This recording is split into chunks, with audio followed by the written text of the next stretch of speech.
Vamos a conversar con Carolina Estebarena. Carolina es legisladora de la Ciudad de Buenos Aires, además es amiga de esta casa, conduce Despacho al Aire, un programa muy interesante de la actualidad política de la Ciudad de Buenos Aires.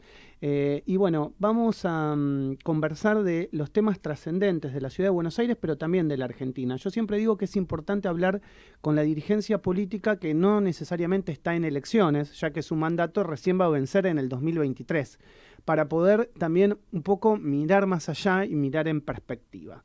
Hola Carolina, buen día, ¿cómo te va? Maximiliano Lecky te saluda. Hola Maxi, ¿cómo estás? ¿Cómo andas vos? Muy bien, gracias por el tiempo de entrevista. Por favor, bueno, vamos a charlar un poquito de los temas de agenda y el primero que me gustaría charlar y preguntarte a nivel macro es lo que está sucediendo con el expresidente Mauricio Macri, que está en estos momentos en Dolores. ¿Cuál es tu opinión de este requerimiento judicial que le han hecho al expresidente?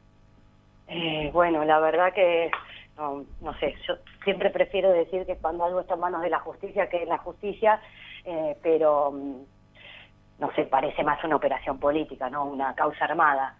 Con lo cual también tengo mis dudas de lo que vaya a ser el resultado, pero bueno, veremos. Lo importante es que está ahí, que se presentó, que está recibiendo el apoyo de muchos dirigentes, que es importante.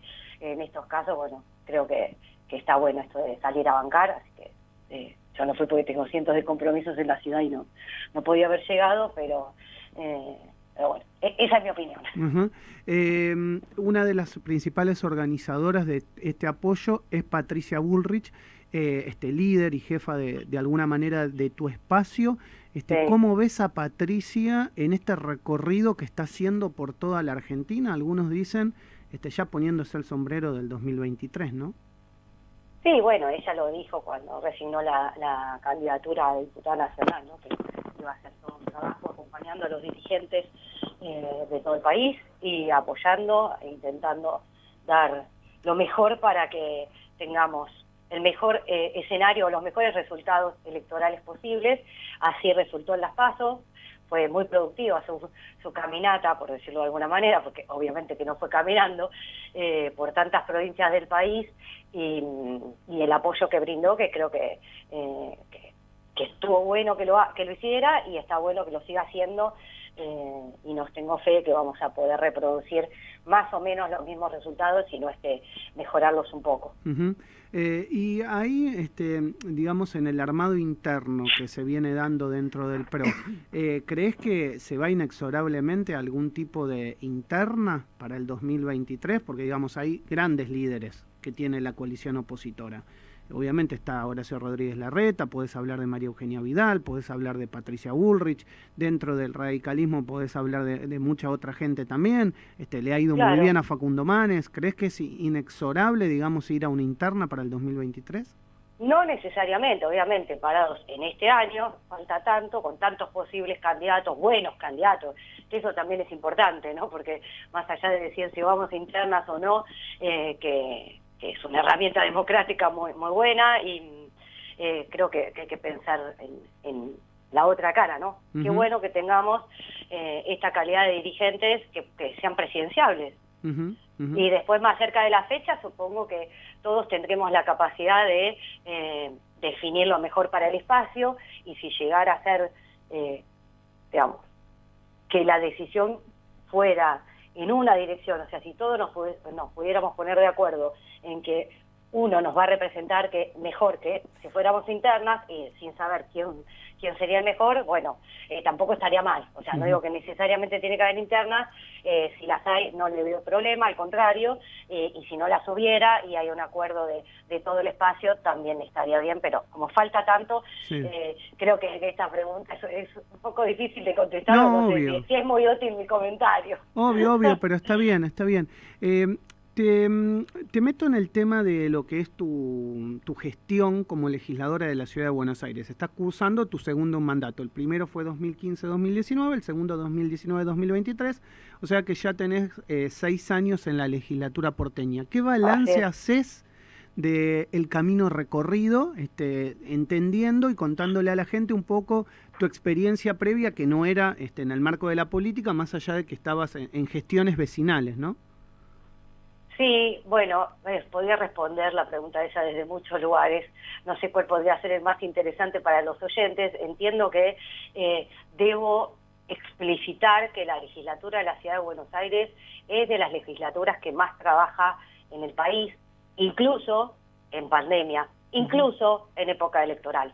O sea, más allá de que esto no necesito ser diputada para poder hacer esa afirmación, aprovecho tu pregunta porque no deja de ser parte del balance, ¿no? Ser parte de una institución que realmente funcionó, funciona, y entiendo que como están dadas las cosas, funcionará siempre muy bien, independientemente de quién esté en la presidencia o vicepresidencia primera, que en realidad es la autoridad que maneja el funcionamiento de la casa.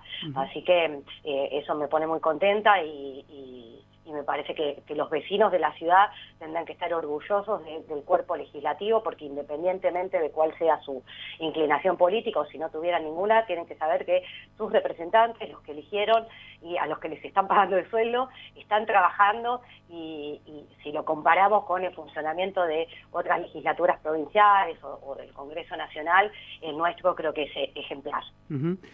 Y a nivel personal, ¿tu balance de la gestión que estás realizando en estos 6 años? Y bueno, fuimos aprendiendo, y digo fuimos porque mi despacho y yo, ¿no? Nada es igual al inicio cuando uno no tiene la experiencia de estar en el rol. Yo había sido jefa de despacho, fui secretaria parlamentaria, o sea, tenía una experiencia previa en la legislatura, también la tuve en el Senado de la Nación y en el Congreso, pero digamos, yendo al cuerpo legislativo local, con la experiencia previa hubo muchas cosas que ya las tenía incorporadas, o sea que sabía cómo funcionaban. Lo nuevo era, bueno, tomar uno las decisiones, ¿no? Definir qué proyecto se presentaba, porque antes yo lo podía hacer para el que era mi jefe. Exacto. Pero acá las decisiones y la responsabilidad por el proyecto presentado, por la coautoría confirmada, ni que hablar por la mano levantada. O sea, ahí ya era muy jugado y bueno, creo que con el correr de los años me fui acomodando un poquito mejor a eso y sintiéndome un poco más sólida en el trabajo legislativo, pero también en la dinámica parlamentaria. Así que creo que como en casi cualquier ámbito, uno después de unos cuantos años adquiere una experiencia que siempre es positiva. Bueno, a veces aprendes cosas después de algo traumático, ¿no? Pero independientemente de lo bueno y lo malo que pasó, siento que hoy soy mejor diputada que 2 años atrás o que 4 años atrás. De todos modos, estoy muy de acuerdo con que tengamos 2 mandatos y solo 2. Así que sí, creo que 8 años es un tiempo recontra más que prudencial para que uno pueda desarrollar y aportar a la ciudad, y que después venga la renovación, y si es necesario, bueno, que pasado el tiempo que corresponde legalmente uno vuelva. Y esto lo aclaro porque la legislatura, o sea, los diputados solo pueden reelegir una vez de forma continuada, ¿no? Déjame preguntarte un poco la queja, que vos sabés que en mi programa hablo con muchos legisladores de la Ciudad de Buenos Aires, tanto del oficialismo como de la oposición. Sí. Y digamos, la crítica que hacen muchos legisladores de la oposición a la legislatura de la ciudad es que sienten ellos que tienen un rol desdibujado, porque por la cantidad de votos no pueden imponer muchos proyectos, ni siquiera lo pueden debatir. Y muchas veces hacen cargo de ese no debate a los legisladores oficialistas, que simplemente imponen el número y no abren la discusión. ¿Esto es real? ¿No es real? ¿Es música, digamos, que se mete en el barro de la política? ¿Cuál es la relación, digamos, que hay entre ustedes y los diferentes bloques? Bueno, nosotros, o sea, el oficialismo, yo no recuerdo, no sé si hubo una época que tuvimos quórum propio, pero, digamos, básicamente siempre el oficialismo en la ciudad, por lo menos de lo que recuerdo de la última decena de años, dialogó.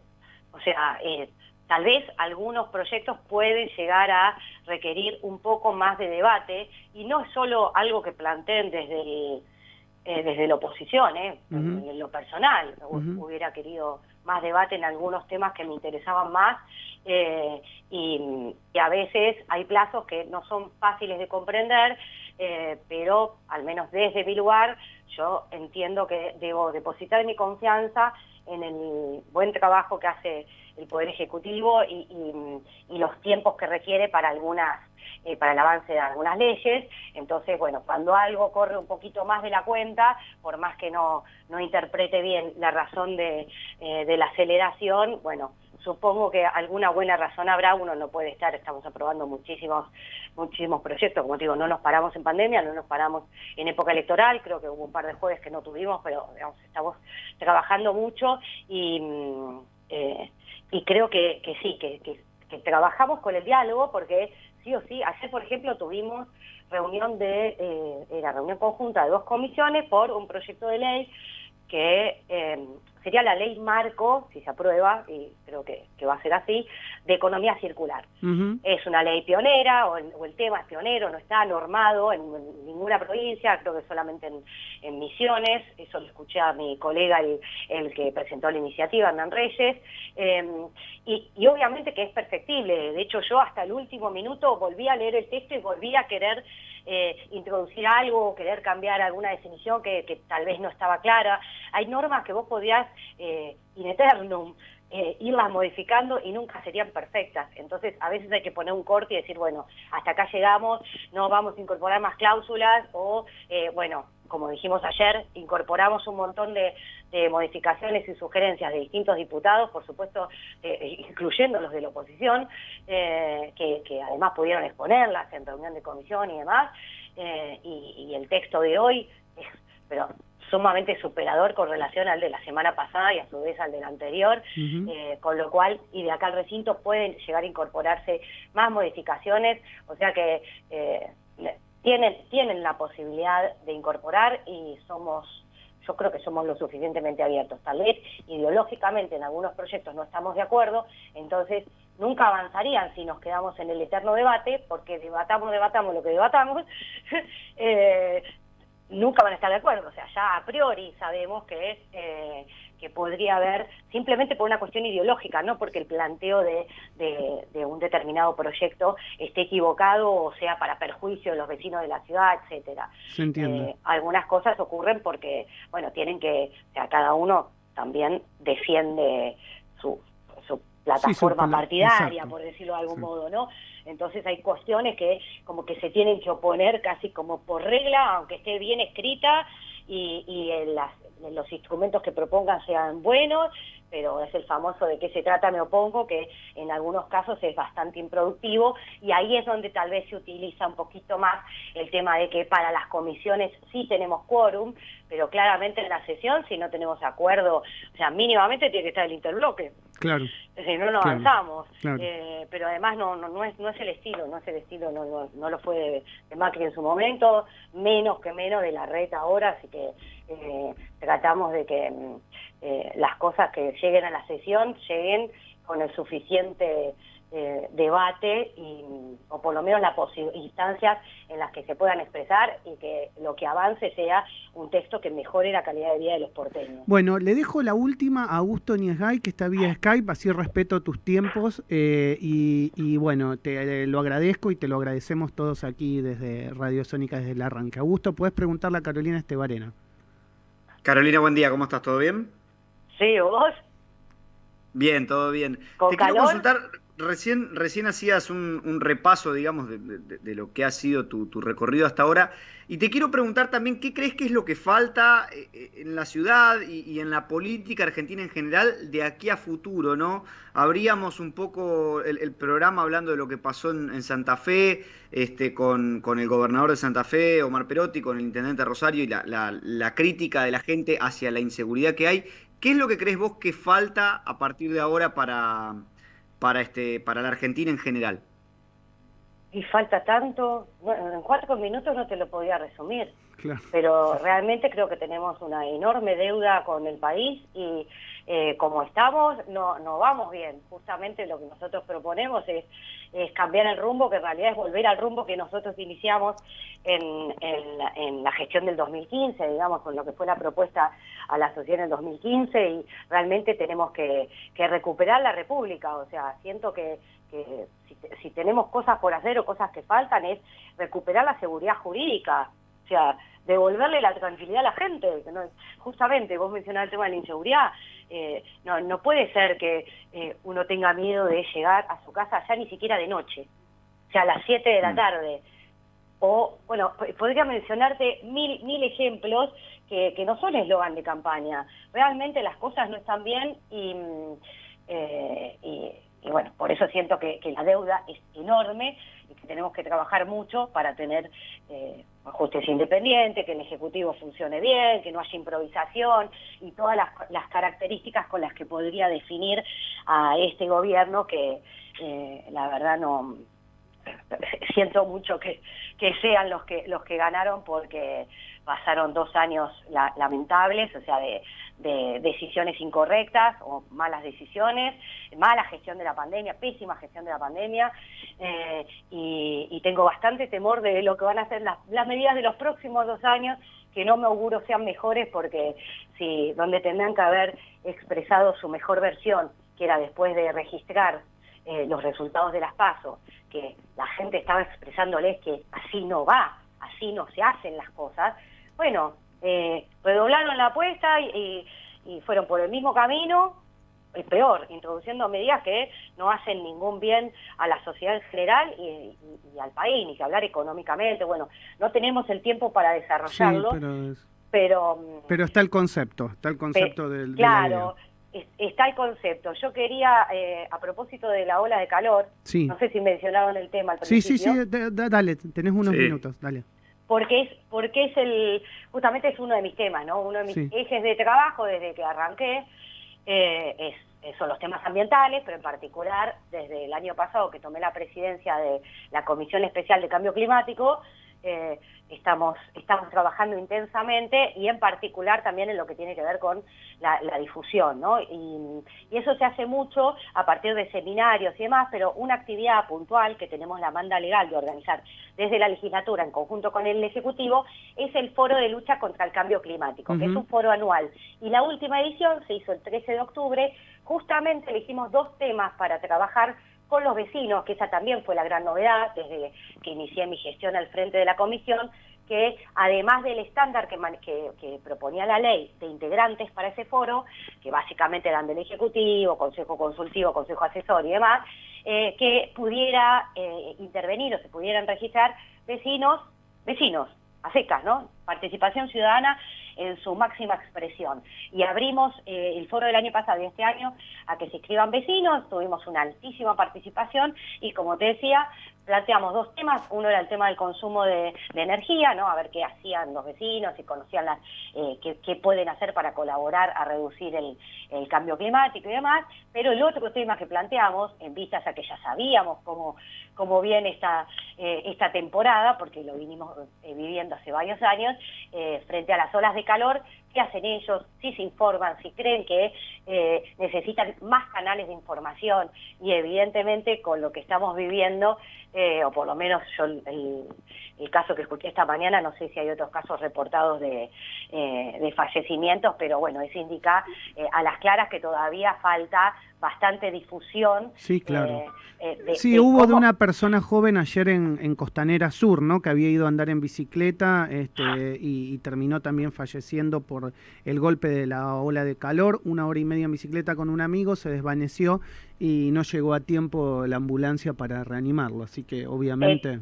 complicado. Exacto, entonces eso claramente, obviamente que entiendo que el que mira televisión, en general en los noticieros se suele dar difusión a las medidas de prevención, pero yo creo que esto tendría que ser masivo y en cierta medida es lo que expresaron los vecinos en el foro, porque vos veías que algunos decían utilicen la cartelería de la calle, ¿viste? Como diciendo hay necesidad de que los vecinos que no consumen televisión o en las radios propiamente, de machacar el tema de si no es necesario, no salir, de hidratarse permanentemente y de no cometer la locura de salir a hacer ejercicio. Al mediodía en medio de una ola de calor. Inclusive, Carolina, también estar preparado frente a una eventualidad como una catástrofe de una lluvia de 300 milímetros en 1 hora. ¿Qué tiene que hacer el ciudadano de la ciudad? ¿A dónde recurrir? ¿No? Porque realmente no sabemos lo que nos puede pasar en 1, 2, 3, 4 años. Por eso es muy importante todo el tema de la difusión y la concientización, porque es cierto que uno habla mucho de cambio climático y ni que hablar, que vamos a escuchar hablar en las próximas semanas, porque estamos de cara a la COP, incluso va el presidente, Sí, así que va sí, a entrar en la agenda sí. política y en la actualidad también de los programas de radio y de televisión, pero básicamente, más allá de saber que existe un problema global como el cambio climático, de medianamente entender cuáles son las causas, lo importante es que se haga mucho hincapié en lo que pueden hacer los vecinos para lo que se llama la mitigación, ¿no? Esto de reducir el cambio climático, pero también la adaptación, esto de cómo hacer para que te impacte menos o para que las consecuencias sean menos negativas cuando ya la consecuencia del cambio climático se dio, como en este caso, una impresionante ola de calor. Carolina, gracias por estos minutos con el arranque. Te mando un beso grande. Gracias a ustedes, estamos en contacto. Un abrazo. Chau, chau. La legisladora de la Ciudad de Buenos Aires, Carolina Estebarena, de Juntos por el Cambio, charlando